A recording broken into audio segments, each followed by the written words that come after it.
L'esibizione dei circa 50 giovani musicisti componenti l'ensemble del Plesso Garibaldi dell'Istituto Comprensivo Agrigento Centro ha animato una giornata di festa all'insegna della musica tra gli ospiti dell'Istituto Casa della Speranza di Agrigento. È un momento anche molto bello, direi, a parte che i ragazzi sono bravissimi, magistralmente guidati dal professore Salemi, per cui è una cosa che fa molto piacere ai nostri ragazzi, ai nostri utenti, che con la musica in particolar modo loro riescono a trasmettere anche, diciamo, quello che è il loro modo di essere, e quindi riescono a essere coinvolti, diciamo, in un momento comunicativo anche che non sia verbale in tutti i casi.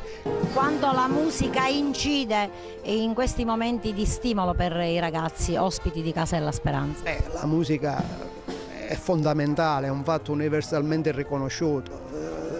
Cioè, da questo scaturisce anche, per esempio, così, perché questo è l'esempio più calzante, quello che è il discorso della musicoterapia, cioè la musica riesce a creare attraverso questi momenti ritmici di sonorità, catturare questa come dire, attenzione da parte dei ragazzi, che poi può essere utilizzata per fini terapeutici veri e propri, che possono contribuire a migliorare e a elevare la loro condizione. L'iniziativa rappresenta un momento di incontro tra l'istituzione scolastica ed il territorio. È un bel momento in cui i nostri ragazzi si esibiscono all'esterno, sono le classi di strumento musicale, sono ben 4, e in questo momento si sta esibendo l'ensemble, è una musica d'insieme in cui i ragazzi, appunto, ciascuno col proprio strumento dialoga con gli altri strumenti, e vengono fuori delle cose veramente gradevoli.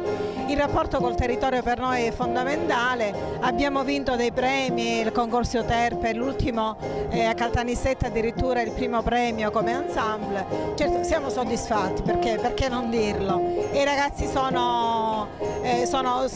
come dire, diventano più grandi, più maturi, più responsabili, sanno lavorare in gruppo e sanno portare a termine un compito. Sono quelle trasversalità che la scuola in questo momento persegue.